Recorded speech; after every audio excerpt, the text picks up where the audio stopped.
Good afternoon, ladies and gentlemen. It is Thursday.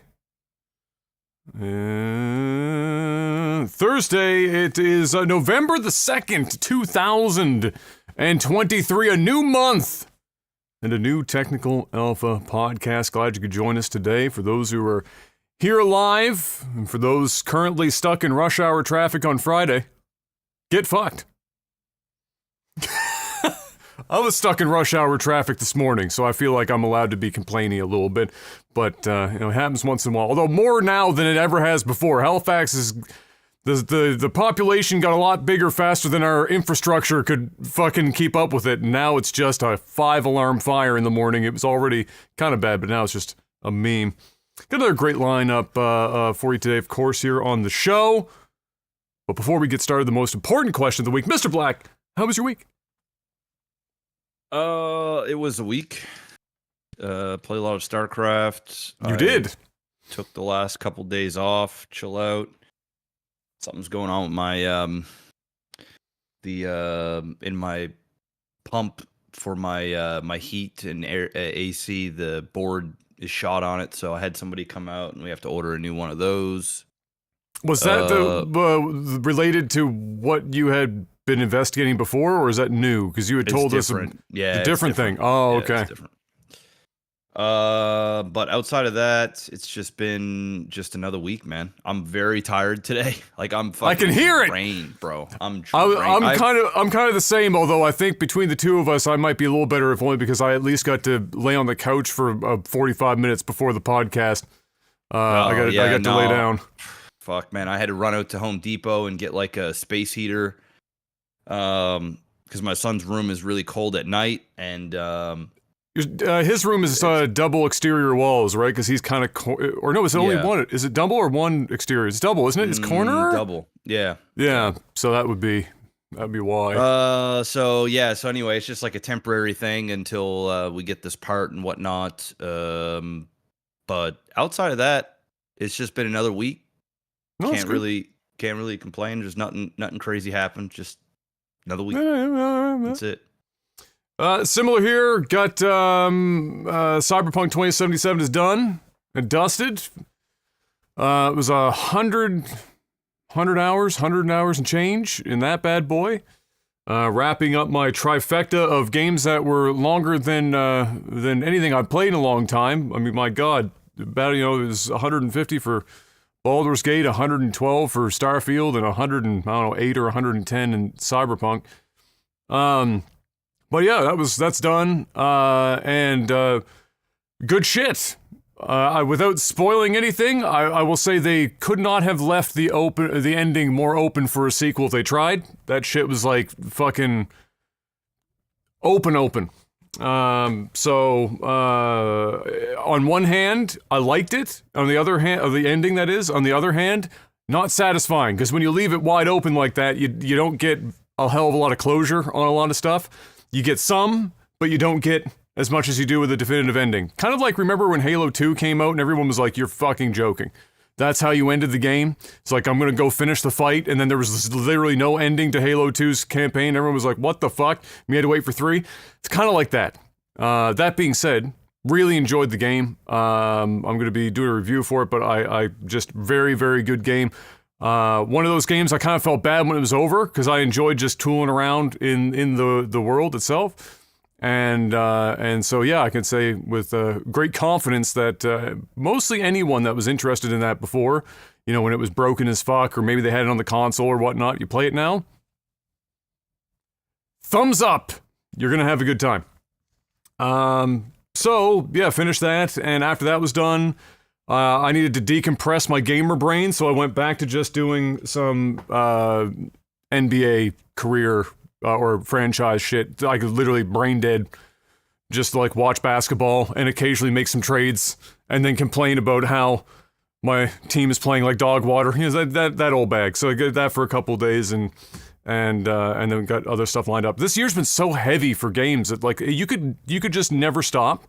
And there's not enough hours in the fucking day to get through all of like the 9+ out of 10s that this game brought with it. So I don't know. I'm going to have to move on to something else. Talos Principle, that's probably being streamed a lot right now. That's that puzzle sequel to the puzzle game that was quite big when it first came out. That's definitely one people are hoping to see, and some others. So we'll see. Alan Wake 2. I still have to play Alan Wake 1. One of the rare games where you've played through a campaign and I haven't. Like, it's just like I haven't played the first one, so I might have to like do a back-to-back of that at some point, perhaps. You haven't started playing it yet yourself yet. Not yet, but it's coming soon. It's coming real soon. Yeah. I'm very interested to hear what your thoughts are on that. And you're going to play that off stream, right? You're going to just let that be like a... you are? You're streaming it? Oh, okay. Yep, all right. It'll be a good game to stream, I'm sure. People will be. And by the time you get around to it, we'll probably be past the window where people are like, spoilers, I don't want to see it. Well, that's the main reason why I haven't started it yet, is because... Just waiting for that.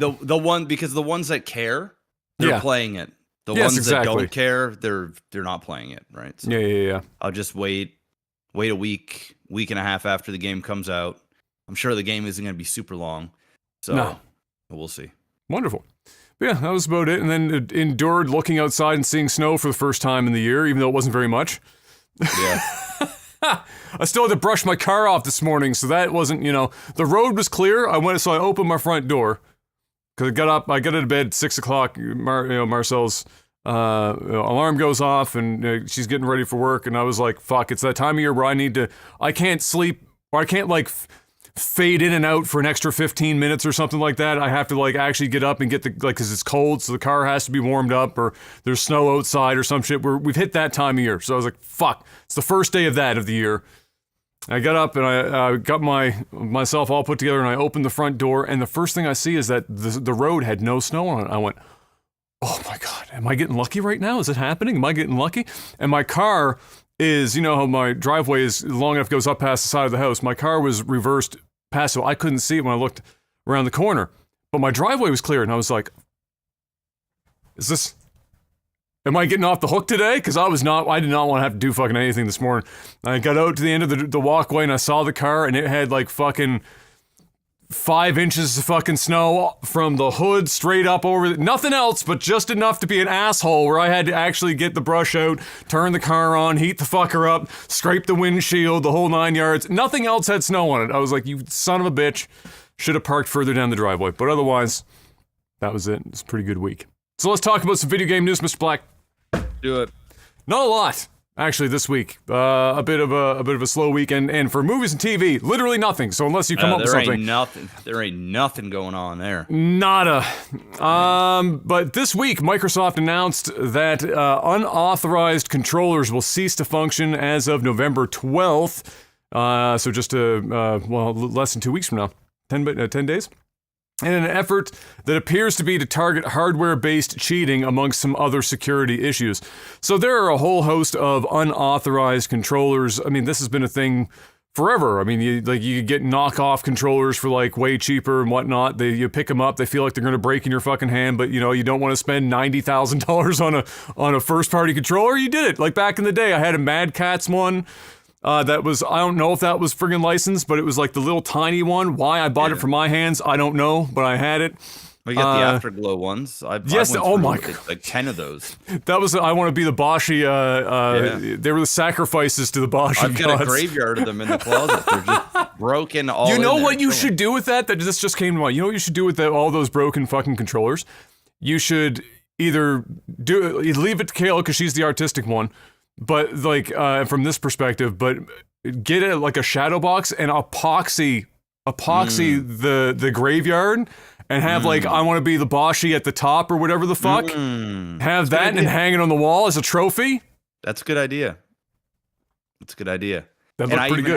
I even have the supersonic statue as well that I can have exactly. Kind of sitting there. Have your little shrine to this took 10 years off my life, but look at me now.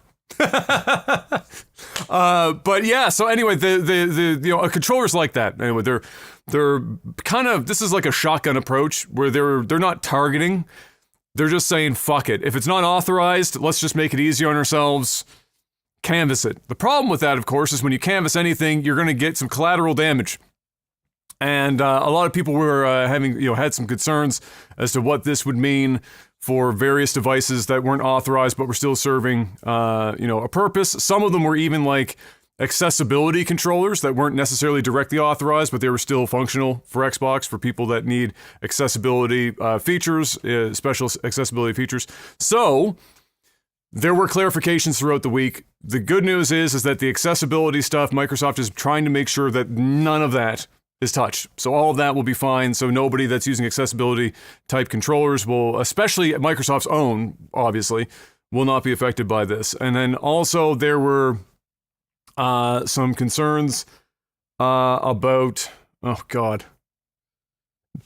No, sorry, those were both of them were accessibility. So the only thing, or the one thing that is major in the crossfire that got caught are like fighting sticks. A lot of them aren't authorized. A lot of them are unauthorized, especially if they're like a more custom kind of a deal. And specifically, one that got called out, I'll just use this as the example because it was the one that I saw used the most, was Brook Gaming have a series of fighting controllers or fighting sticks and whatnot. And they're fine. They're not cheating. It's not like Kronos. I think they're targeting Kronos. You know what Kronos is? You ever heard about it? Yeah. I want to say that that's probably 90% of what they're getting after. And then other like external security related stuff that an unauthorized controller can sometimes aid in. So unfortunately, that's a problem. And a lot of people are getting, a bit upsetty spaghetti about that. And I don't like necessarily blame them. You would want Microsoft to be a little bit more targeted, but also I don't know how the fuck you get more targeted with that other than to just, and maybe this is coming, have an easier way to onboard people with licensing for their controllers. So for instances like this with the, Brooks stuff for fighting sticks and whatnot, have an available, easier option to get licensing available that doesn't cost them so much money so that they can be legitimized, and then you don't have a whole bunch of players with these controllers that are now with a paperweight kind of a situation. Other than that, that was just a piece of news this week that a lot of people were kind of getting, especially in the fighting game community, a little upset about. I don't necessarily blame them, but nevertheless, there you go. If it means, for a lot of people though, what this will mean is, at least for a time, unless they come up with a workaround, is that Kronos issues in Call of Duty and other first-person shooters will suddenly go bye-bye in Xbox lobbies or be severely reduced, which, honestly, the fighting game community is 1/1000th the size of the first-person shooter community, and Kronos is a much bigger problem than not being able to use custom fighting sticks, if I had to take a shot in the dark on that one. Yeah, I mean, it sucks for those that, I know what it's like. You have a keyboard and mouse that you love, that you're used to. It's like, it's tough to use something else. Now you have to move on, especially for like a fighting guy. They're like real particular. It's muscle memory and shit. Yeah, I get it. But you got to think of it from Microsoft's point of view. If there's a lot of cheating going on, and it's obviously rampant enough where they actually have to take a stand on it, it's not like, oh, suddenly somebody came up with third-party controllers, now Microsoft's being a dick. It's like, no, this has been a thing for like a while. For like a decade plus. Yeah. Years. And so they've never had a problem. I'm sure they've had problems, but like it was never big enough of a problem where they're like, okay, we got to pull the plug. Well, we're here now. I would also suspect that other consoles will do the same. Now that Microsoft's taken the fall. Now that Microsoft has done it, yeah, I would imagine that they'll come up with the same excuse at some point. It might not happen this year.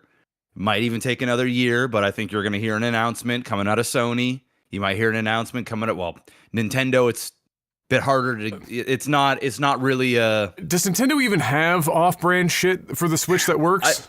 I tried looking because I didn't want to spend $100 on a Yeah, I was just thinking about that we talked about it last week. Yeah. And I couldn't find anything that was reputable. And you definitely can't go to Best Buy or Walmart or anything and find a knockoff Nintendo Joy-Con. It just doesn't exist. That'd be like an online thing. It's an online thing, and I think there's like some modding that needs to be done. I don't know. I didn't do a whole lot of research to get to the point where I was like, okay, if I can't buy it at Best Buy and shit, then I'm just gonna move on. Yeah. But yeah, no. I mean, I don't really blame Microsoft at the same time, and it's up to the third party controllers to have something put in place where they tell people that, hey, at any time, these things can't work. These things might not work. They cannot guarantee, because it's not a first party or an Xbox licensed controller or device. This shit, there might be a day you wake up and it's no longer, you can't use it anymore. And that's what's happening. Yeah. So you got to know, it's a pain in the ass. It fucking sucks. I feel for those gamers, because the vast majority of them just want to save money. They just want to have fun. They're not there to cheat. But unfortunately, the minority destroy it for everybody. Yeah. So, which is a common thread in life. The older you get, the more you see that, by the way. The squeaky wheel gets the oil kind of sentiment. That's a very real thing. Which rears its head in gaming a lot these days, for sure. That the minority can sometimes ruin it for everyone else.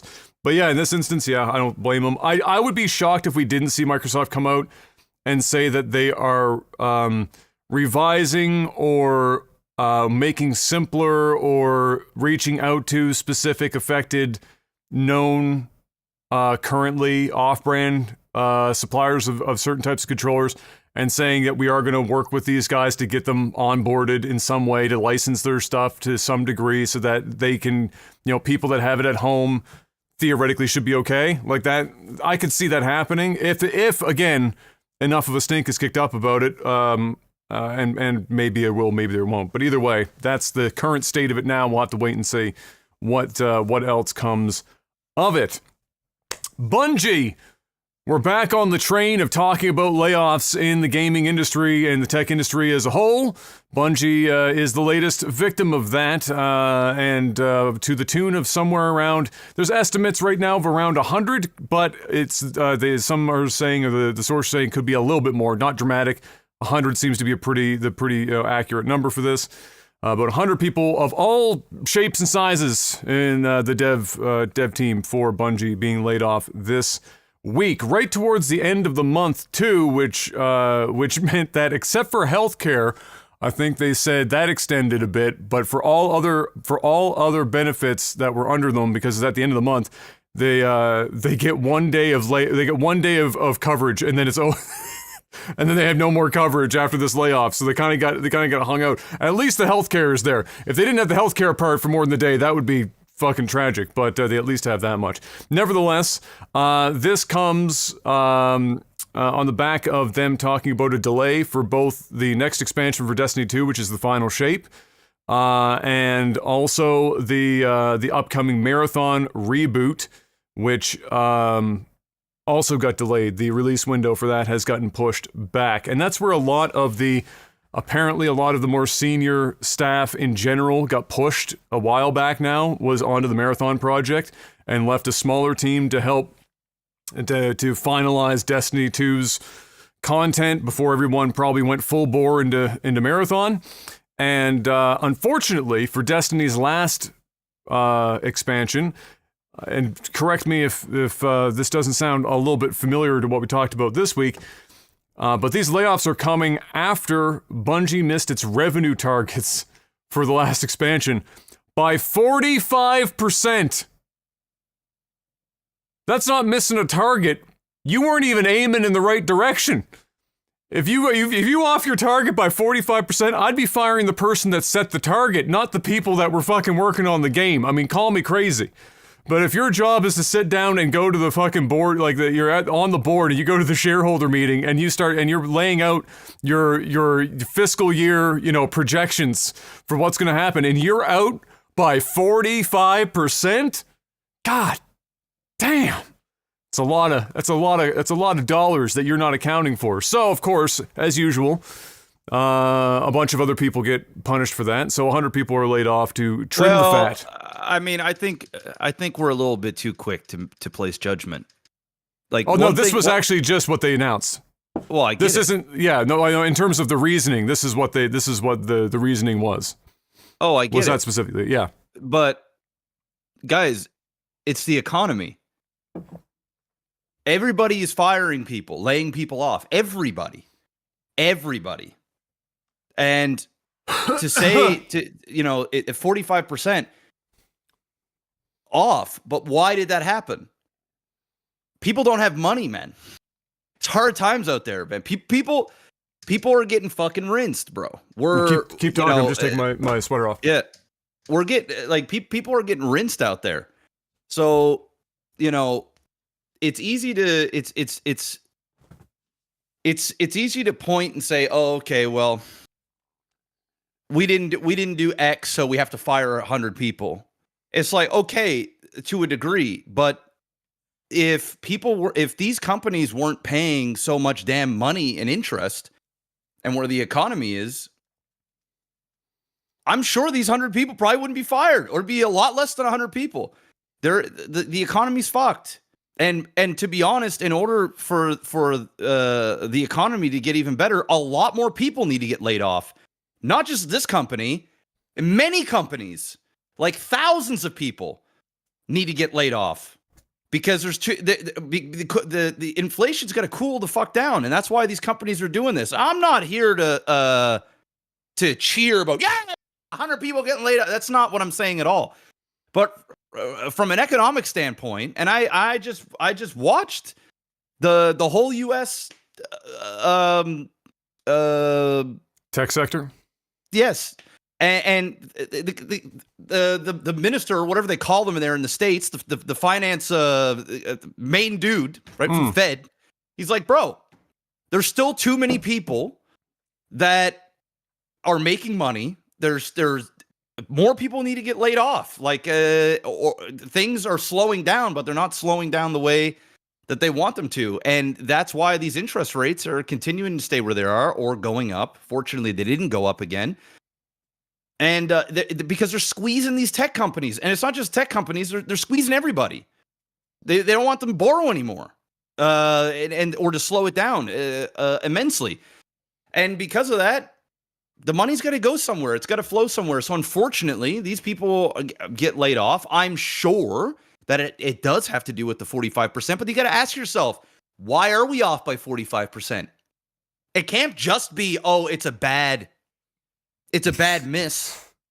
Well, it is. So we have to fire 100 people. It's like, okay, well, why did we miss by 45%? Maybe it has something to do with the economy, and people only have so much money to spend. I mean, it's never ever one thing. Obviously, there's obviously always multiple reasons. The chief reasons would be, one, the expansion was not well received by fans at all. It just so that by itself was already going to hurt any of your targets. Is that if your most diehard fans 10 years into Destiny 2 development aren't behind you, you've done something unfortunately really fucking bad, and now you're gonna have a hard time, especially in a game as a service, of hitting your targets. Because if people aren't spending money in microtransactions on a game that they like, you don't make any fucking money. So that was probably the biggest contributing factor, was just the game wasn't well received. The follow-up to that was that excuse me, other than it not being well received, I guess to pair it, at the time that came out, the industry was still, in terms of the industry as a whole, in terms of sales and whatnot, was still mostly fine. So it was down, but it wasn't what it is now, like today, where it's like down bad across the board, even though we're still setting records, like Spider-Man setting records and shit. So good games are still making good money. It's just that they didn't make a good game. And so they really got fucked on that.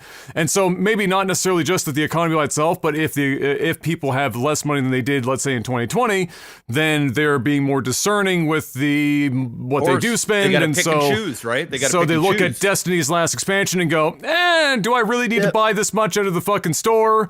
Not just the game, but do I need to spend all this, in microtransactions? Do I enjoy it that much? The answer seems to be no. And then you're out by fucking 45%, which I feel like, if they came to me and said, all right, we missed the window by 20%, 25%, like, okay, that's still a fucking window that you made, like, huge. It's not very frequently that a company misses a window by 25% because of all the factors we're mentioning. But 45% is a fucking goddamn number. That is out there. I mean, like, you're just shy of half. you've almost missed it by half. That is a substantial missing of the mark. And really, the company, the people are making those predictions, are supposed to also be able to read the market as a whole when they're making these predictions. They're supposed to be taking the market into consideration. They have to say, okay, well, one, we're going to assume our game is good. That's one thing that they're going to assume when they go to the board meeting. They're not going to go to the board meeting or the shareholder meeting and go, guys, unfortunately, our game is shit. And now we have to adjust for the fact that our game is shit. Like, nobody's going to say that. So they're going to go into that meeting assuming, yes, our game is at least good enough to match the previous game's production within a band, plus or minus. And then they have to look at the market. Well, where's the market in general? What's the market growth been in this sector specifically? Games as a service, first-person shooters, the whole 9 yards, and come out with a number. And so if the market was, at the time when they were making these predictions, in the midst of the downturn, which it would have been at the time, like you were mentioning, and it's been this way for some time, and they're still trying to get to a point where they put the brakes on it, and everyone's getting fucked in the butthole, then they should probably have adjusted their metrics just maybe a little bit, because 45%, Jesus Christ. So it's out there. So I'm not putting all the blame on the guy that did 45, but I am saying is that I would be a bit suspect of the person we have in the position if they miss the mark by that much. I also think that there's some smoke and mirrors as well that's likely going on. I think, that this is an easy way to pass the buck because it sounds so extreme. And, instead of looking like, Bungie, why is this company removing X amount of people when the CEOs are making X amount of dollars and fucking blah, blah, blah. Oh, well, the guy or gal that was in charge said it was going to be, we're down by 45%. We got no choice but to do this. And there's a lot of that fuckery that goes on too, when in the cold, hard truth is these companies are bleeding right now, man. Their profit margins are paper thin. The pressure is there. There ain't no fucking light at the end of the tunnel in sight. They need to buckle down, strap down, bare bones, and get ready for a cold ass winter. And that's, I think, what we're seeing right now. It just so happens that this is a sexy headline that they can pass the buck to, and then they'll have a bunch of people like us talk about it, try and buy into this. But in cold hard truth, man, if the economic I'm going to start naming every podcast cold hard truth. I think you've said it 14 times per podcast. It's the cold, it's the hard, and it's the truth. All right?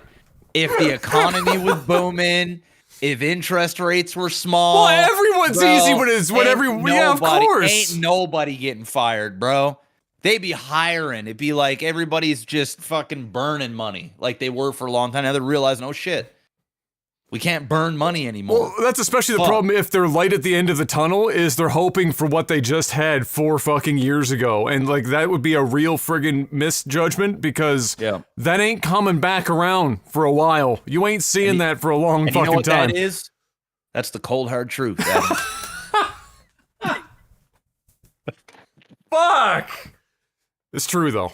It is true though. It's a mess. Now I will, in the midst of all of this, an interesting layoff in this was, and this one was a bit of a weird one for me, is that they laid off their most well-known and awarded composer, Michael Salvatore. So he's not even around. Money at him. He costs too much money. They got to hire that dude with like a MIDI keyboard to do all their fucking music from here on out. Just get somebody off Fiverr and just get a MIDI keyboard out and be like, all right, we need a sweeping score for Marathon, $5. What do you got? Yeah. Instead of Hans Zimmer, they gotta get Hans Zimmer. The knockoff version. Hans Slimmer. That budget version, the Walmart special. Yeah, so tough over there, and obviously now with the delays for those games and the reception of the previous game. Well, you fucking lay off 100 people, there are going to be some delays, man. People, for sure. But what people are now thinking is, the last one with full staffing and all that money. Oh yeah, wasn't so hot. Now you're dropping this, and you're delaying it. I think that's not looking so good. I think I don't know this for a fact, but I think the final shape is the final fucking hoorah for Destiny 2. I think that was supposed to be it anyway, like story-wise. Okay. I think that was it. But even if it wasn't, like, let's say in the back they had, but wait, there's more. That wait, there's more is no longer there. Gone. That wait, there's more is gone. Destiny 2, Yeah. I mean, blessed soul, it's lasted longer than I thought it was gonna. So It's held on. Yeah.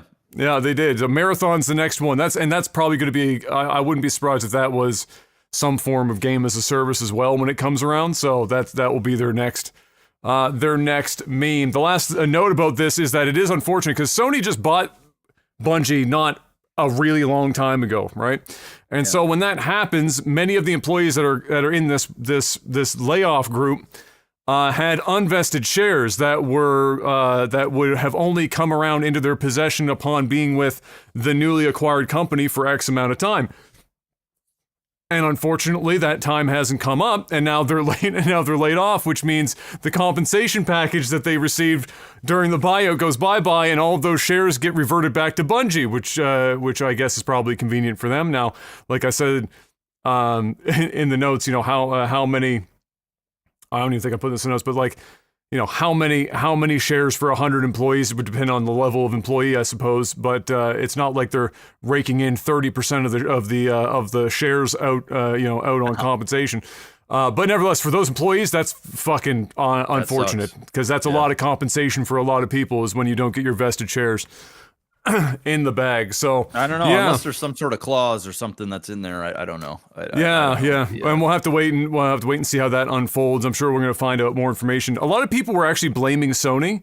They thought that Sony came in and said, you guys need to fire people. And then how we have all this information is it was released that it came directly from Bungie. Bungie was handling its own business. And that's an indication of things in general that I think a lot of people get too quick to, like, during this and we got a similar topic here coming up, but the consolidation where a lot of companies are getting bought up by these bigger companies, and then a lot of people have these assumptions that now parent company is micromanaging because Adam, they don't understand business, bro. Yeah. That's all that is.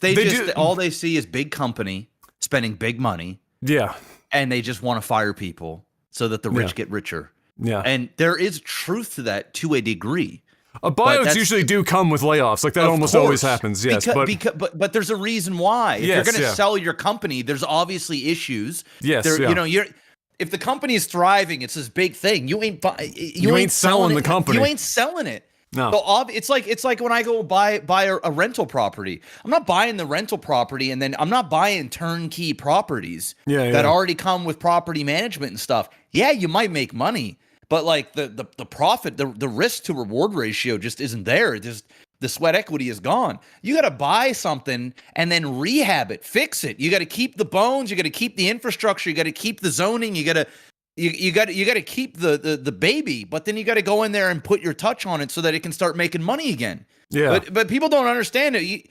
Just because Microsoft buys Blizzard, it doesn't mean that Microsoft is sitting there with an iron fist going, okay, there's somebody here at Microsoft that's going to sit over Blizzard's thing and say, okay, no, I don't like that. Yep, yep. There will be an overlord that will oversee massive things. But for the most part, these companies just run themselves. They have their own infrastructure. Microsoft or these, they don't know how these companies. It's not like that. It's the same thing when Twitch got bought out. Twitch did its own thing forever and a day, right? And it wasn't until Amazon finally sunk their fucking claws into it and started infecting it with all this ads and all this stuff, trying to figure out ways to make money. But the vast majority of these buyouts, those companies do their own things, man. The Microsoft, they just going to put people, they might fire some people here, put somebody from Microsoft that they know and trust, that they can vet to put them in a position. But the infrastructure for the most part would stay the same. The company, the same employees, the same shit. It's not like they woke up one day and they walked in and now there's Microsoft signs all over the fucking place and it's the work culture is completely different. maybe that does happen in specific situations where it calls for it. Yeah. But no. Because you're not going to buy in the microman. You can't. That's too much. Can't. You don't want to. All you want to do is buy the asset, clean the asset up out the gate, and then the Ronco fucking rotisserie, set it and forget it. You don't let the bitch make money. Once a quarter, send fucking Phil Spencer over and say, all right, let's see what you guys are cooking. Take it out the oven. Let's take a peek, see what it is. And then and at that point, you're protecting your investment. You want to say, okay, so we're putting together Xbox. What are you going to submit? We got the Summer Game Fest. We got the Game War. We're looking for candidates. What do we want to try and bring to the show? What do you got? A vertical slice for us? Some shit. They're not in there fucking programming alongside them. Bro, think about it, right? If I go buy a property and I've got, and there's this construction company that is going to be the general contractor. They're going to take care of all the stuff. Me as the owner, the one that's paying these people, right? That brings them into my ecosystem and under my umbrella.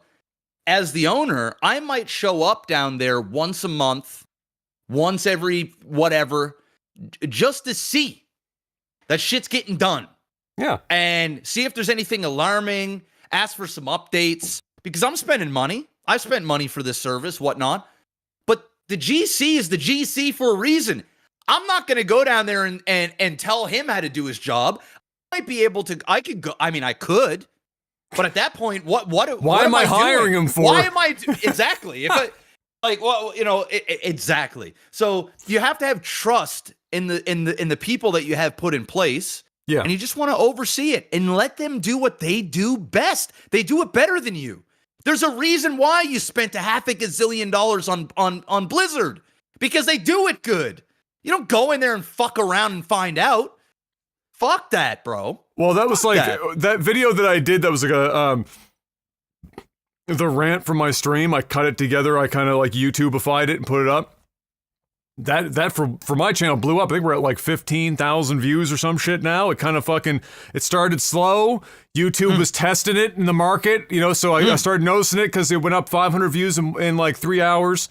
And the comments were not from my community. I went, oh, YouTube's trying it out. We're trial and error right now. We're seeing and tested. It did well, and then in one day it went up 8,000 views in fucking 5 hours, and the comments were just fucking flowing in.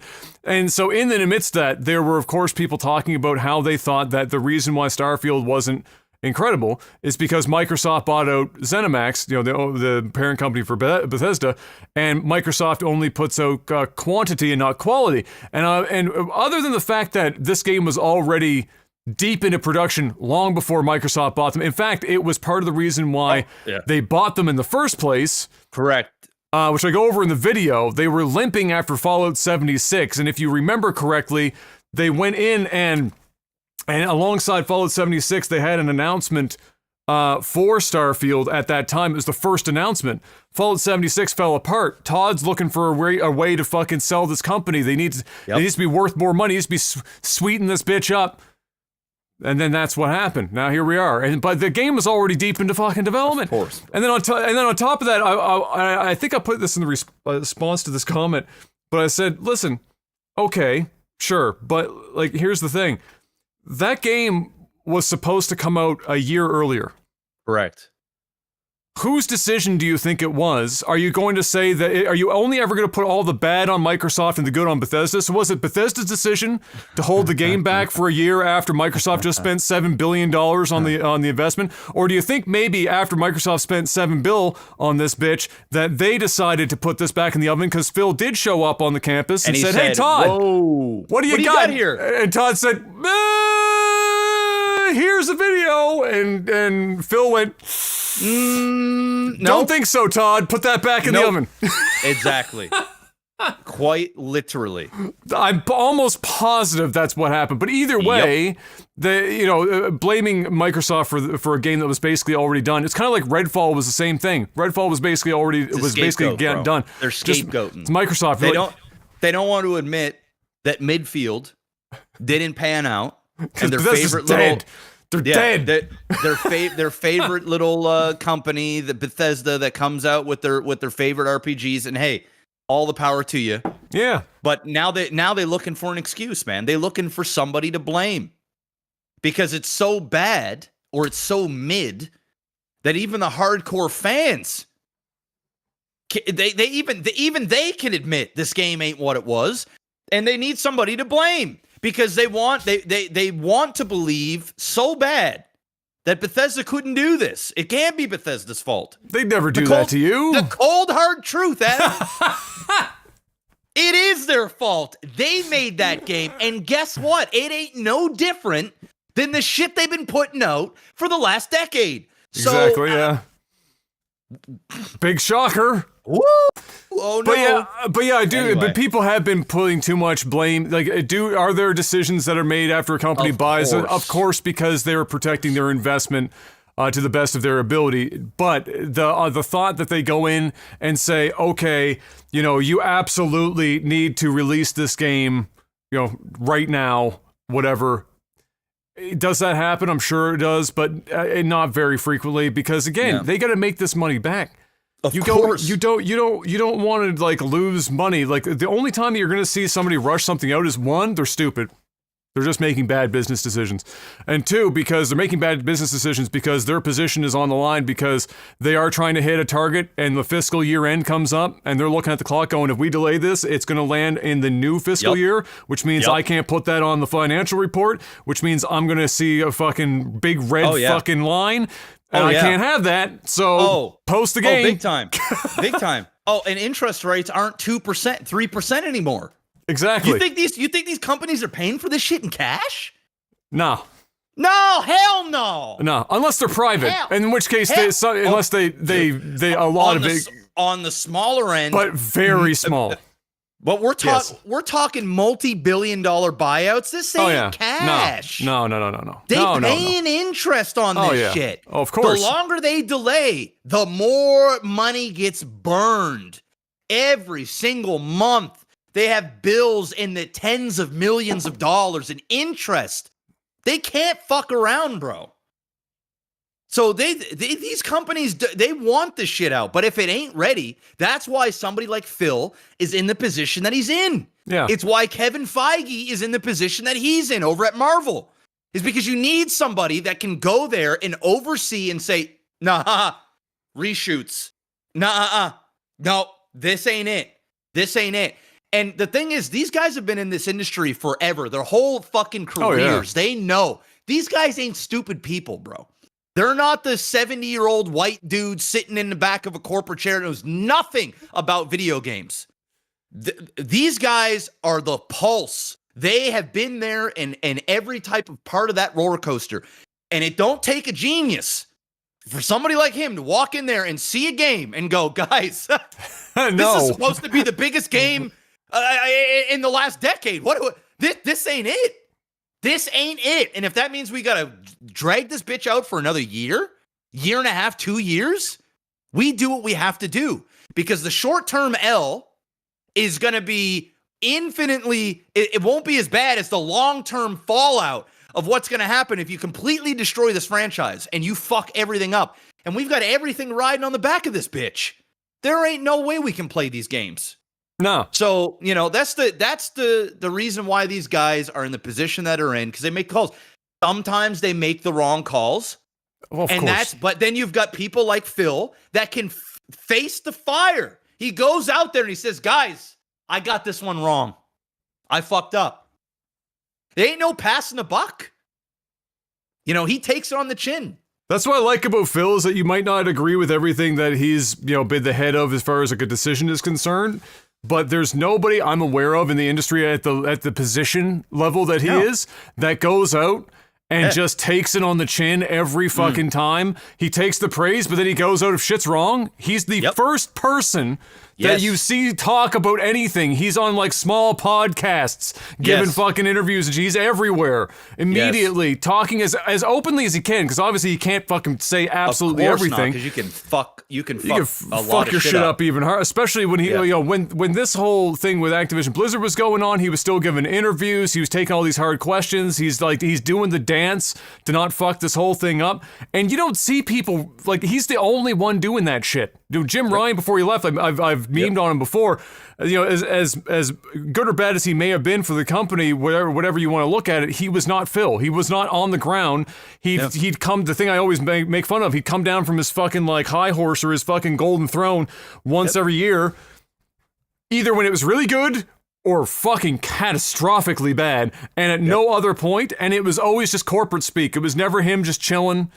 Yeah, showing up, never doing his genuine. thing. It was never genuine. It was just like, it's just business. It was just like, I have to be here. Which is fair. Some guys are just, that's who they fucking are. In a business, they're a suit.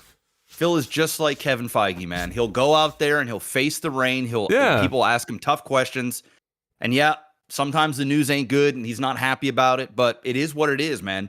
You're never going to have a company that is going to run like butter whole fucking, for its entire inception. You're going to get some things wrong. Absolutely.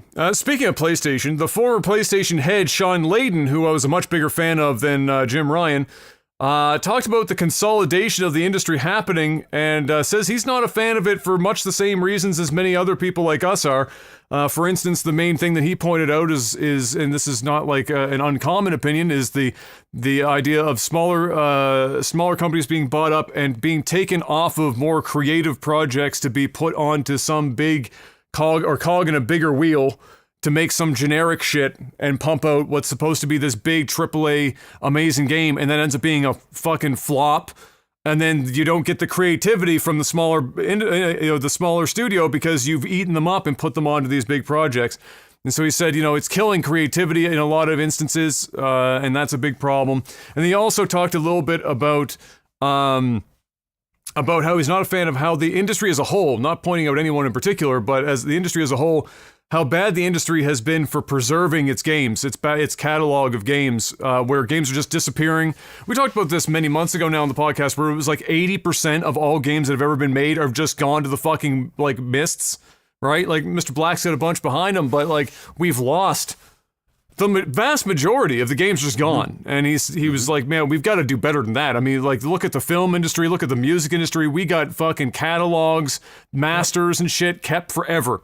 And we're not doing a good enough job on this side. Now so I agree with him there. And as I said, I actually liked him a lot. He was closer to a Phil. He wasn't exactly Phil, but he was closer to Phil. He was less of a suit. He was still a suit, but he was less of a suit. And he was the guy that brought you, like, I mean, he was your late stage PS3, PS4. The guy did a good job. However, that being said, it is a bit hypocritical to a degree. I'm not saying he's lying. It's a bit hypocritical because he's currently working high up in Tencent, which is one of the largest contributors to the consolidation of the market. So, I mean, he's doing a job, he's getting paid for it, obviously, and he doesn't mind the fact that he obviously knows that what he's saying might be a little bit hypocritical, but nevertheless, that is a stance on it, and so I just thought I'd throw that in there because it does relate a little bit to the topic we were just talking about. But I always hoped that Sean Layden would come back, that Sony would poach him back away from Tencent and put him back in. I think any of the like PlayStation bros, like the console wars and shit, they did not like Jim Ryan at all. When he came out and talked about turning PlayStation into a games as a service, provider and all this shit recently, nobody liked that because games as a fucking service. Nobody likes that shit. So I always thought if they brought back Sean, it would be like the fastest track to winning a whole bunch of people. Like it would be like if you get anyone else, you're gonna have to earn it. Yeah, I feel like if you bring Sean back, everyone fucking loved him. So you bring him back, and you immediately everyone stops giving a fuck about the Jim Ryan situation, and now you have this. So we'll see. I don't know if they'll be able to poach him away from Tencent because I'm sure the money over there is. Tencent has got the.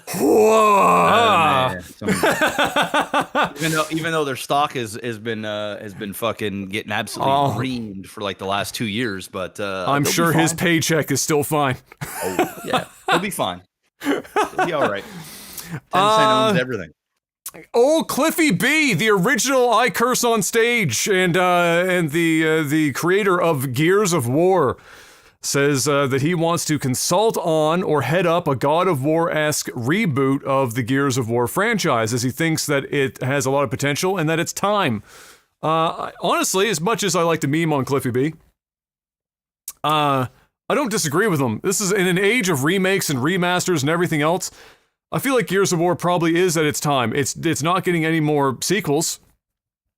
Or at least it shouldn't, because we're on what, Gears 5 or 6 or some fucking ungodly number. And so I think it is about time for that. I think it wouldn't be a bad idea, for a Gears revival. Now, that being said, Cliff did leave Epic in 2012, meaning he was there for the original trilogy, which many people would say are the best 3 games of the entire series. I don't know if you remember this or not, because it was something that, back when it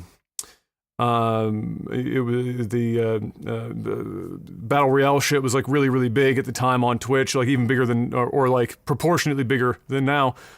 He created Boss Key Studios after he left Epic and wanted to make his own game, and went out and made a game called Lawbreakers. Do you remember Lawbreakers? I do remember, and it crashed and burned. It crashed and burned real quick.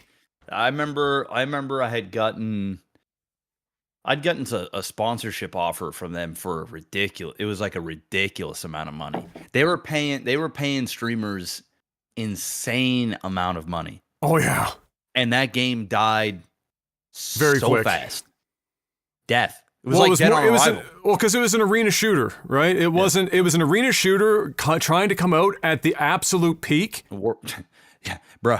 It was bad Battle timing. Royale. It was bad timing. I don't think the game was bad. The game was all right. The game was all right. It was just the worst timing imaginable. Like, just could not be worse. Which is why they had to spend so much money on streamers, because they weren't going to play it without that kind of money when everyone else is playing battle royales and making money hand over fist.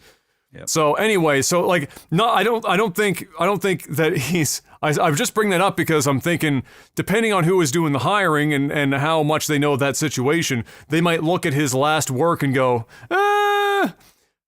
But then when you realize he is the guy that headed up the original trilogy of Gears of War, you might be able to look past that one, because Gears of War became one of Microsoft's biggest franchises next to Halo. And for a time, it was arguably bigger than Halo. And so, it would be interesting to see. But I wouldn't mind it. Do you remember, you definitely played at least the first Gears of War when it came out? Yeah. I played Gears 1 and 2. I don't think I went further than 2. I honestly, if I'm being honest, I was never a huge fan of Gears. No, I liked the campaign in the first game though. Like, I'll say that much. It wasn't it just didn't speak to me. Yeah. I don't know what it was. I don't know if it was. Was it the third person thing that just did the cover? Because it's a cover shooter, right? It's a cover shooter. I mean, don't get me wrong. It's a fun game, but well made. Yeah, it just didn't hold my interest. It's not a game that I could just play competitively or want to, ladder, go do matchmaking, go play whatever. It's campaign, okay, but it just didn't. It doesn't speak to me, but I get it. I see why people love it. I see why it did so well.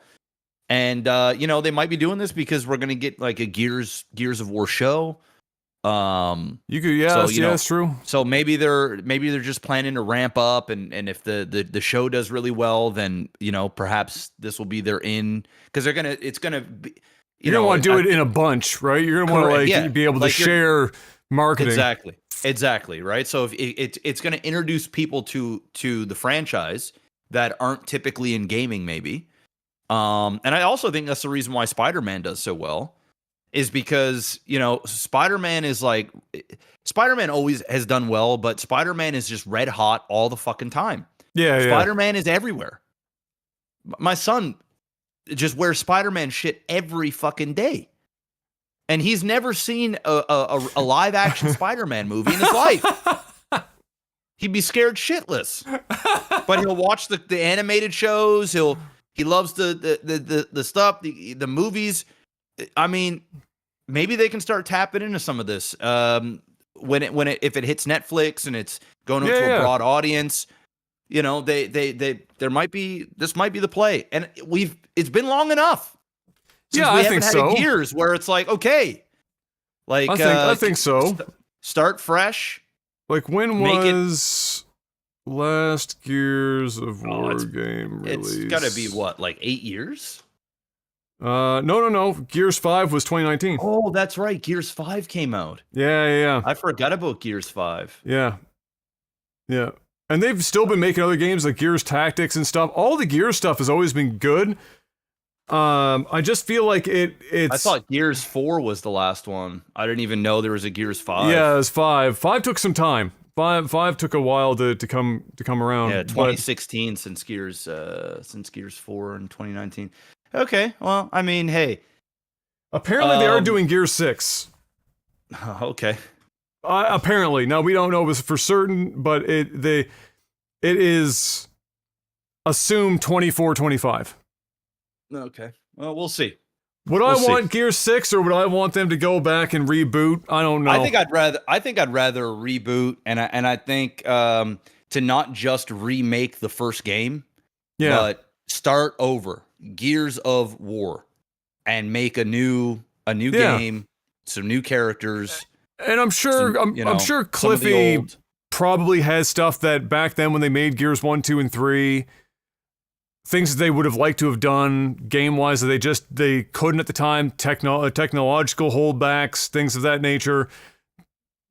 That might be, a good reason to get in and add that kind of stuff in, things of that, because the core gameplay is still modern. It's a fucking cover shooter. It's basically a really dirty, grimy, chainsaw and blood-filled version of The Division.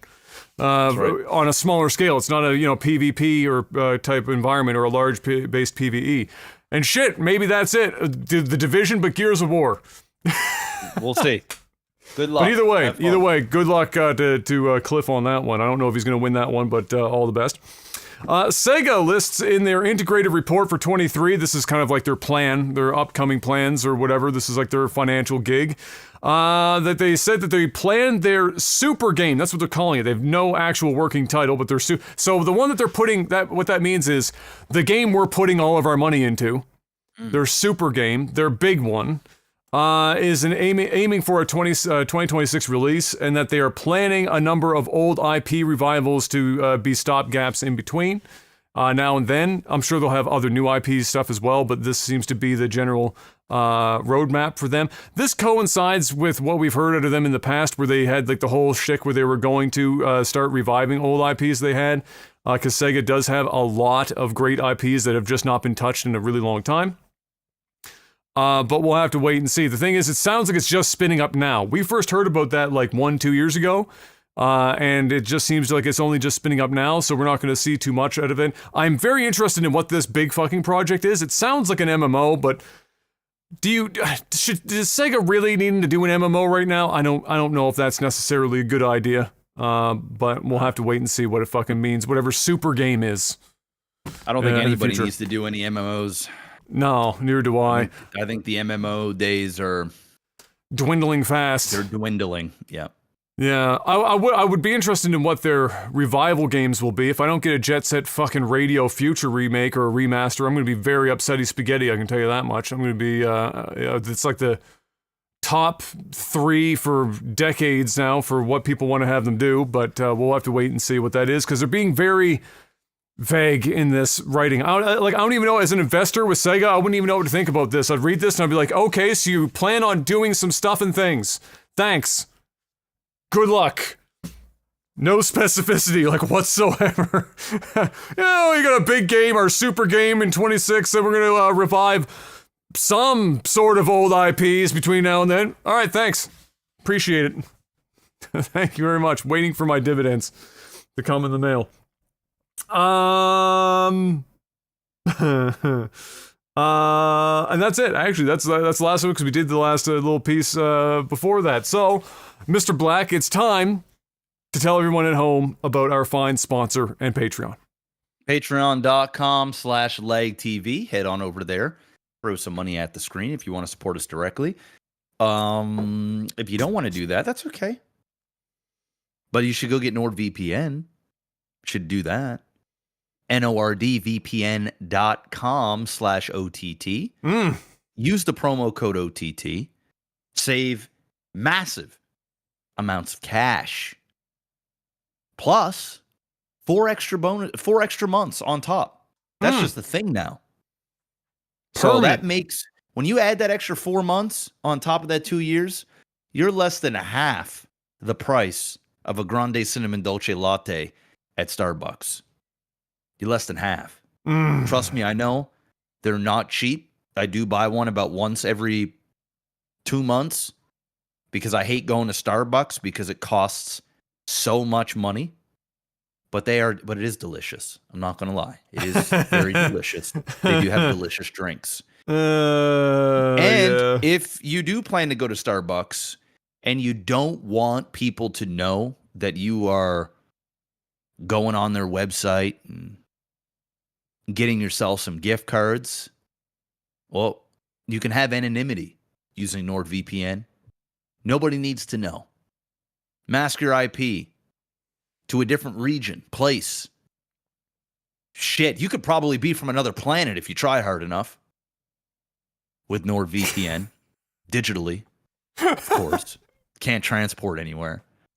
Not yet. This isn't instant transmission. No. But you can be digitally.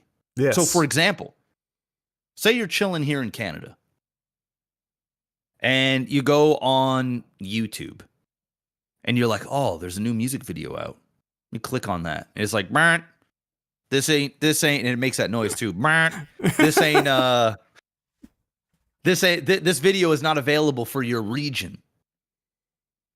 Okay. Well, I got NordVPN.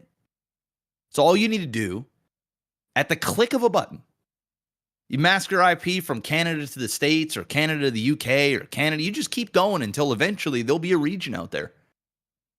Damn, that video might only be able to be seen via Norway. Guess what?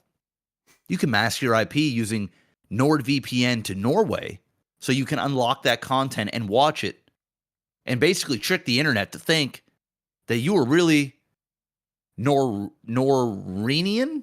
That you are a Norwegian. Why do I feel like it's a Norwegian? What is the nickname for somebody from Norway? What do they call them? Norwegian? Norwegian. There it is. I knew that. But you gotta say Norwegian just sounds like Norwegian. I'm Norwegian. I gotta get a spelling on that for the podcast title. Norwegian. Norwegian.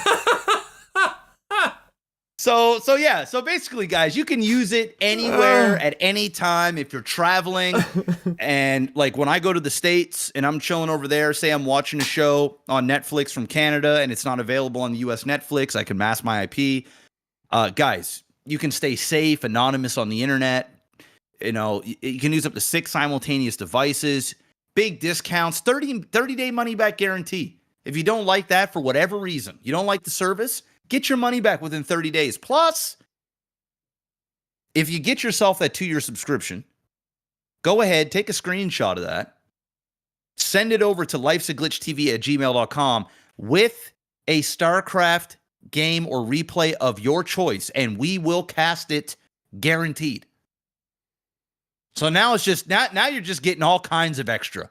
We just throwing that right on the top. Tired of trying to play the leg TV lottery? Where you're like, oh, maybe this is my week. Maybe this is my week. Well, now it can be a guaranteed cast. All of that, guys, for less than a grande cinnamon dolce latte a month. Half a cup of it. So head on over there, nordvpn.com/OTT, and get yourself that subscription. That's it. Magnificent. Well done, sir. Thank you. Thank you. And now it's time for... I wonder how many people actually listen to this. Is That's this a the good part question. of the podcast where they skip? Where they're like, oh, here we go. No, Here we we might go. we might be in that pocket where it's just different enough each time that maybe they try just and do listen. it. Yeah, I try and switch up the delivery and the flow a little bit just to keep it entertaining and engaging while we sell out. So I would like to know in the comments section. Let me know. Do you sit through the Nord plug? Do you do it? I need to know. Anyway, I think so. Movies and TV. And now it's time for Tech support. Patreon.com/LangTV. There's literally no movies, TV news at all this week, so we drove by on that one. Patreon.com/LangTV, the place to go if you want to financially support the podcast, just like Mr. Black just went over in that wonderful sellout segment. $5 or more each and every month. You get a couple perks. Chiefly, you get to ask us some questions here on the show by post that is put up on the Patreon page just before the podcast starts. Oh, no. We should probably mention that, I suppose. That is very true. Matthew Perry of Friends fame did pass away this week. That's right. Very unfortunate. Only 50-something years of age. And I don't know if I heard the exact cause of it. I heard that it might have been cardiac while he was in his hot tub or something, or jacuzzi. Yeah. And then one thing led to another on that one. And so, very unfortunate indeed. Too young to be going out like that. And of course, fans were all, the tributes were plentiful. Friends, people make fun of Friends, but Friends is probably one of the most important TV shows in North American, popular culture history, by no small margin. Probably one of the most syndicated shows ever. And if you talk to almost anyone, even now, even today, if you talk to almost anyone that's doing English as a second language, a lot of them learn their conversational English watching episodes of Friends and have for decades, basically. So, very unfortunate indeed. Oh my God. Okay, I'm getting more update. We got movies and TV news. Letterkenny's ending, Mr. Black. 12 seasons deep. It's the last season coming up. Oh. I've never been a massive fan of Letterkenny, so it's not really my sense of humor. Although I will say there are some funny clips of that show I've seen that are pretty fucking funny. But it's definitely not a show that I'll sit down and watch a full episode and binge watch. I'm similar. I've always felt as a skit, as a short form skit format. It was perfect. I'm not saying the show's bad. I think they actually did a great job of moving it from skit format to show. Clearly, they got 12 seasons deep. They did very well with it. But for me, I just the short form skit versions that they did early on before it became a full blown show. Goated. Yeah. The writing in that show is fucking crazy, bro. It's very well done. So 12 seasons is 12 seasons for a piece of friggin' very hyper-specific Canadian comedy is pretty fucking good. It's kind of like Trailer Park Boys, right? It's just sort of It's kind of like the same kind of a thing. It's just the Trailer Park Boys were the trashy East Coast version, and they're the Northern Ontario hockey player versions. Basically how that goes. But yes, tech support, $5 or more a month. I put up the questions or the post on the Patreon page just before the podcast each week. You can ask the questions, we give you the answers in the time that we have. Let's see what we got this week. This is an interesting take, or an interesting question. Henry asks, would you rather take the Deadpool serum or the Captain America serum? Bro, I'm sorry. Despite the fact that Deadpool is basically indestructible, nobody needs to be fucking looking like that on a daily basis. That shit's hurting situation.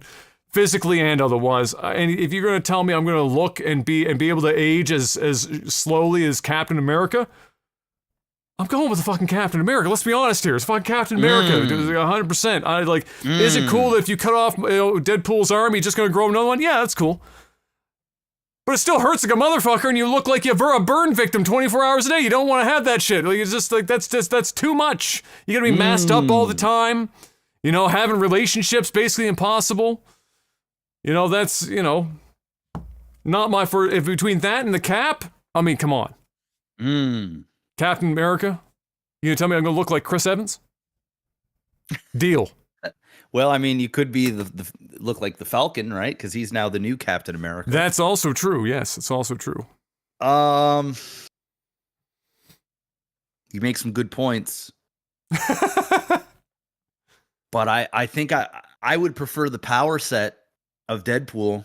Okay. Over Cap. despite what comes with that, what comes with the power. Fuck, it's the burns, it's the skin, it's the fucking the look. It would get old, right? But I also feel like Deadpool. I feel like Deadpool has more fun, you know, because he knows, like he knows that he's pretty much indestructible, and you know he just goes around like he'll fuck himself up just to feel something. Well, he's know? the physical embodiment of British and Canadian self-deprecating humor. Because he has to, because like what else are you going to do in his situation except make a joke of it all, right? So yeah, I mean, I think just from a quality of life standpoint, I have to go with Captain America. But if it was simply just based on powers, I'd be picking Deadpool very quickly over Cap. But I got to go with Cap because Cap is also it's Captain America. Everybody loves Cap. You look good. Oh, you're the hero. Can I choose Captain Canuck? I have the T-shirt. I just realized I have the T-shirt on. I mean, you would kind of be Captain Canuck, right? It's true. You know, you'd just be Captain America, and you'd be Captain North America. Can I be Captain Norwegian? Yes, you can. Captain Norwegian. I don't know how I came up with Norwegian. It just sounded. Neither do I. It just sounded right. Fuck if I know. Until it didn't. Yeah. Let's see.